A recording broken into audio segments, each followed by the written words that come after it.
Asinibingelele sinamukele ngaphansi kwe-YouTube channel uSiba lokwaZulu.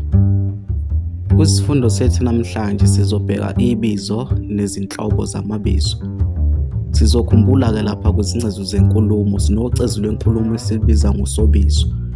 Ngaphansi kwasobizo sinebizo ebese siba nesabizwana. Umbukiso wethu namhlanje sizobheka ibizo. Ake sihambe-ke sibheke ukuthi ibizo liyini. Ibizo igama lento ebonakalayo nengabonakali. Ibizo-ke futhi kungaba igama lomuntu, uSipho, uZindle, uSibonelo, njalo njalo. Wonke la magama abantu angamabizo. Ake sibheke izibonelo zamabizo ezinto ezibonakalayo. Sinegama indlu, imoto, isihlahla, njalo njalo.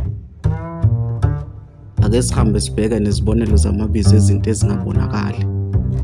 Sinegama umoya, inzondo, uthando, njalo njalo.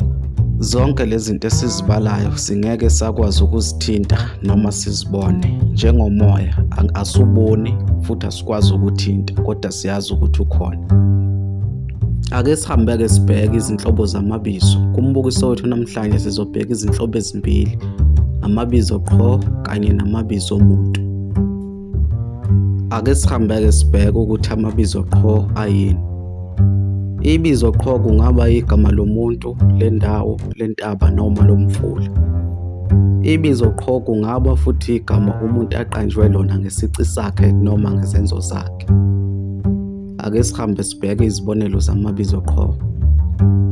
Sinamagama emfula, umhlathuze, impufana, wonke la magama angena ngaphansi kwamabizo qho.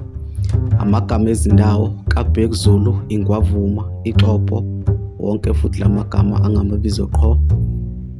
Amagama abantu, uThandi, uZandile, uSibusiso, wonke futhi la mabizo izibonelo zamabizo qho.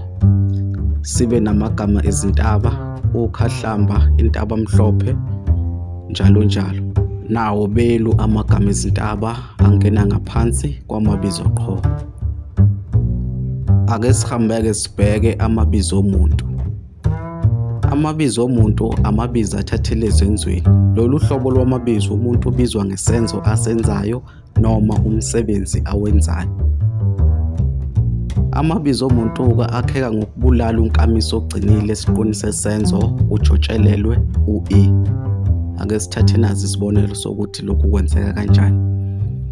Ake sithathe nazi isiqu sesenzo sokuqala, ufunda. Okusho ukuthi uma ngabe sifuna ukwakha ibizo omuntu lapha sizobulala unkamiso ogcinile okungu-a ebese sifaka u-i esikhundleni sa-a. Sizoba sesiba nesiqu ufundi. Uma ngabe siphongoza ngesiphongozo-ke esihambisana nesiqu sizoba sesiba negama elithi umfundi. Igama umfundi sithi ibizo omuntu.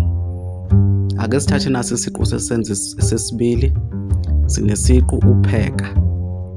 Uma ngabe sifuna ukwakha ibizo omuntu sizobulala u-a logcinile, unkamiso sekugcineni, ebese sifaka u-i. Sizobe sesiba nesiqu upheki. Uma ngabe siphongoza ngo sizoba nebizo omuntu umpheki. Sizophinde sithathe futhi nasi isiqu sesenzo ukhuluma. Uma ngabe sifuna ukwakha ibizo omuntu sizobulala unkamisa logcinile okungu-a ebese sijobelela ngo-i. Sizobe sesiba nesiqu ukhulumi. Uma ngabe siphongoza ngo-isi sizobe sesiba nebizo omuntu isikhulumi. Wonke la mabizo umfundi, umpheki, isikhulumi angamabizo omuntu. Singasho-ke sithi ibizo omuntu silibona lapha ngunkamiso ogcinile u-i ngaso sonke isikhathi. Umbukiso wethu namhlanje sizoshiya khona lapha. Asibonge ukuthi ubingxenye umbukiso wethu namhlanje. Asiphinde sikunxenxe ukuthi usubscribe ngaphansi kwe-YouTube channel, ushiye ukuphawula kwakho lapha kuma-comment, uphinde ulike nevidiyo yethu namhlanje. Kuze kube ngokuzayo khuma.